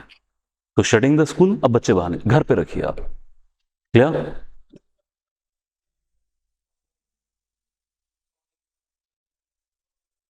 इमरजेंसी, जब इमरजेंसी डिक्लेयर, अभी तो है ही नहीं, नहीं राउंड द ईयर तो चलता ही नहीं odd even. I doubt as per graded response के तहत ये जब इमरजेंसी सिचुएशन डिक्लेयर करेगी गवर्नमेंट तब लागू किया जाएगा। तो आई डाउट, मतलब राउंड ईयर तो है ही नहीं, है ही नहीं। क्लियर? इस वक्त है या नहीं, मतलब वैसे भी इमरजेंसी डिक्लेयर की नहीं है, तो आई डाउट अभी तो नहीं है, कुछ वो 15-20 दिनों के लिए होता है, आप न्यूज में भरमार हो जाएगी जैसे ही डिक्लेयर किया जाएगा। क्लियर? तो ऐसा नहीं है, राउंड द ईयर नहीं चलता ऑड इवन। क्लियर? ओके यार, वो चलता है कि 15 साल से पुरानी गाड़ी एंटर नहीं होगी, 10 साल से पुरानी गाड़ी एंटर नहीं करेंगे, वो अलग गेम है। Odd even round the year नहीं है बेसिकली। क्लियर? तो इसको थोड़ा भाई याद कर लीजिएगा, ये अब रहेगा 2-3 महीने आपका करंट अफेयर के अंदर। ठीक है? ओके ठीक है। Israel and Hezbollah short story of long conflict in Lebanon, ये इसमें बेसिकली कहानी है, आप लिजार रीडिंग के लिए पढ़ भी सकते हैं, अच्छा मजा आएगा आपको पढ़ के। पिछला वाला आर्टिकल जरूर पढ़ लीजिएगा, उसको चाहे सेव करके भी रखें। कम्स विद के भाई क्योंकि वॉर अब शिफ्ट हो रही है लेबनान की तरफ, तो क्या गेम है, कुछ इंपॉर्टेंट इवेंट्स को अगर हम देखें और हम नोट भी कर लेंगे ये कितने कहाँ हमारे, उसको अगर हम छोड़ेंगे इस वक्त, तो बेसिक गेम इजराइल की पैदाइश के साथ ही शुरू हो गई थी। 1948 में with the support of western power Israel बनाने की कवायद शुरू हुई अरब एरिया के अंदर, जो फिलिस्तीनियन दावा करते हैं कि हमारी लैंड थी। क्लियर? तो जब यहां पर यहूदियों को बसाया गया तो फिर बहुत सारे लोग जो हैं यहां से डिस्प्लेस हुए, अरब की अलग अलग कंट्रीज के अंदर गए। Clear? So basic game was this के लगभग 7,50,000 फिलिस्तीनियन वायलेंटली डिस्प्लेस हुए 1948 के अंदर। अब इसका बाकी जगह से कनेक्शन तोड़ के अगर लेबनान आए तो जो लेबनान एरिया था, साउथ ऑफ लेबनान में बहुत सारे लोग जाके बसे। क्या? लेकिन इजराइल क्योंकि अब डिफाइंड टेरिटरीज तो है नहीं, तो जो साउथ ऑफ लेबनान एरिया है यहां पर भी इजरायली ऑक्यूपेशन एस्टेब्लिश हुआ। क्या? सो बेसिकली हुआ क्या कि यहां पर ये चीज आती है कि एक तो कुछ टर्म आप नोट कर लें, नकबा, जैसे जो फिलिस्तीनियन अरब डिस्प्लेस होके यहां से गए तो उस इवेंट को बोला जाता है नकबा, तो साढ़े कहते हैं ना कल्लुकारा पंजाब में, तो this is about catastrophe, Nakba. Okay, अब इसी में से बहुत सारे लोग डिस्प्लेस होकर गए साउदर्न लेबनान के अंदर। अब उस वक्त लेबनान में लगभग 40% पॉपुलेशन क्रिश्चियन की थी, और फिर वहां पर फिलिस्तीनियन और क्रिश्चियन कॉन्फ्लिक्ट शुरू हुआ। ओके, अब इजराइल और यूएस ने क्या किया, जो इस आर्टिकल के अंदर बताया जा रहा है, कि क्रिश्चियंस को सपोर्ट करना शुरू किया। ठीक है, और फिर बचे पीछे फिलिस्तीनियन, तो उनको सोवियत्स ने सपोर्ट करना शुरू किया, कोल्ड वॉर एरा चल रहा है। क्लियर? तो ऑफ लेबनान में इजरायली फोर्सेस जाती हैं। अच्छा, इसी बीच में क्या हुआ है, 1967 में पीएलओ आ चुका है, फिलिस्तीनियन लिबरेशन ऑर्गेनाइजेशन, तो कॉन्फ्लिक्ट शुरू हो जाएगा। ओके, अब हुआ ये कि इन मार्च 1978 जो है कुछ इजरायली मार दिए गए थे, तो उसके बदले में फिलिस्तीनियन मिलिटेंट ने मारे थे, तो Israel invaded the south Lebanon, south Lebanon में इन्वेड कर गए थे लोग। क्लियर है यहां तक? अब यहां पर हुआ ये कि साउथ लेबनान को बेसिकली इन्होंने क्या किया कि यहां पर आईडीएफ पहुंचता है और यहां से जो लेबनान या पीएलओ वाले थे उनको हटा दिया गया। ठीक है, मतलब इसी एरिया में गवर्न हो रहे हैं। उससे पहले, अच्छा प्रायर टू दैट क्या था कि साउदर्न लेबनान में इजरायली का कब्जा है, लेकिन यहां पर इन्होंने क्या, क्रिश्चियन मिशनरीज को बिठा दिया इन पावर। क्लियर? तो अरब और क्रिश्चियन मिशनरी चल रहा है supported by the west and Israel. Finally in 1978 they invaded the, अब पीएलओ को यहां से हटना पड़ा, और बेसिकली इजराइल ने फिर क्या किया, साउथ लेबनान को एक बफर स्टेट की तरह या बफर एरिया की तरह रखा। यार खाली एरिया है, PLO वाले यहाँ से ऑपरेट नहीं करेंगे। अब ये याद रखिए, बड़ा इंटरेस्टिंग है कि PLO साउथ लेबनान में ही बेसिकली शुरुआती दौर में स्टैब्लिश हो रहा है, क्लियर, और यहीं पर फिर बाद में हिजबुल्लाह आएगा। अब चलिए इस बात को आगे आइए। तो 1985 में Israel had withdrawn most of the Lebanon but maintain 15-20 kilometre wide security zone. तो 15-20 किलोमीटर का सिक्योरिटी जोन भी इन्होंने बना के रखा था, clear. Finally Hezbollah the party of God was formed in early 80s against the response of Israeli occupation. Hezbollah Lebanon से operate करता है, तो जो साउदर्न लेबनान में इजराइल का ऑक्यूपेशन था, इजराइल ने ऑक्यूपाई कर रखा था उस एरिया को, ठीक है, वो चाहे क्रिश्चियन मिशनरी बैठा रखे हैं, चाहे कोई, या फिर उन्होंने बफर स्टेट बना रखा है 15-20 किलोमीटर अपने कब्जे में, उस पार्टी ऑफ गॉड खड़े होते हैं। इनको सपोर्ट करता है अयतुल्लाह अल खमैनी, बल्कि काफी लोग कहते हैं कि उन्होंने फंडिंग की थी, उन्होंने ही बनाया है, क्लियर। अच्छा, हिजबुल्लाह जब आता है तो ये लोग करते हैं कि यार पब्लिक सपोर्ट गैदर करने के लिए they also started to giving education food to the Arab people over there, तो थोड़ा लोगों का सपोर्ट इनके साथ आ जाता है, क्लियर। और फिर ये आते हैं कि पहले हिजबुल्लाह का मेन वजह तो क्या थी कि पहले ये था कि हम इजरायली ऑक्यूपेशन के खिलाफ हैं, धीरे धीरे पब्लिक सपोर्ट आ जाएगी एंड ऑल दैट थिंग, फिर ये लेके आते हैं कॉन्सेप्ट कि भाई हम तो एक इस्लामिक एरिया बनाएंगे बेसिकली, ठीक है, तो यहां से हम काफिरों को पूरी तरह से हटा देंगे। और इनका क्या आया basically, Israeli occupation but strengthen objective expanded establishing a theocratic state in Lebanon. मतलब ये इंस्पायर हुए ईरानियन रेवोल्यूशन ऑफ 1979 से, कि जैसे ईरान के अंदर थियोलॉजिकल स्टेट आ रही है, थियोलॉजिकल स्टेट होती है धर्म के आधार पे बनी हुई स्टेट, जैसे आप SIS का चल रहा है कि हमें सब जगह इस्लाम फैला देना, तो एक थियोलॉजिकल, पहले दो चीजें नोट करें, हिजबुल्लाह का पहला टारगेट क्या था इनिशियल, इजरायली ऑक्यूपेशन से लड़ना, उसके बाद में उन्होंने एक्सपेंड किया और उन्होंने कहा हम एक थियोलॉजिकल स्टेट क्रिएट करेंगे लेबनान के अंदर on the lines of Iran, क्या शियाइट ग्रुप है, ये तो पता है आपको कि शिया कट्टरपंथी समूह है, क्या, तो तब से लेके फिर अब तक बेसिकली ये सारी लड़ाई इनकी चलती चली आ रही है। इसमें आपको देखना तो अलग अलग बताया हुआ, कभी 1200 मर गए, कभी 159 मर गए and all that thing. Basic premise हमें पता होना चाहिए। तो इजराइल और लेबनान की भी लड़ाई आज से नहीं है, 1948 से ही इनका संघर्ष चला आ रहा है। और अच्छा, ये बाकी मुल्कों पे भी बराबर लागू होता है, इजराइल के जितने भी पड़ोसी मुल्क हैं उनसे इजराइल का झगड़ा आज से नहीं 1948 से ही है। Okay, that will be all. Any doubt from the entire session?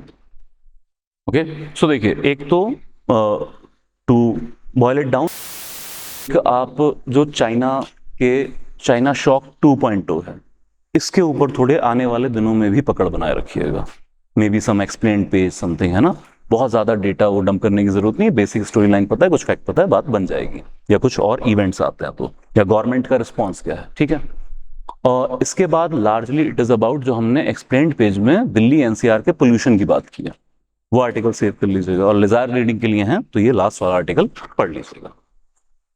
That will be all.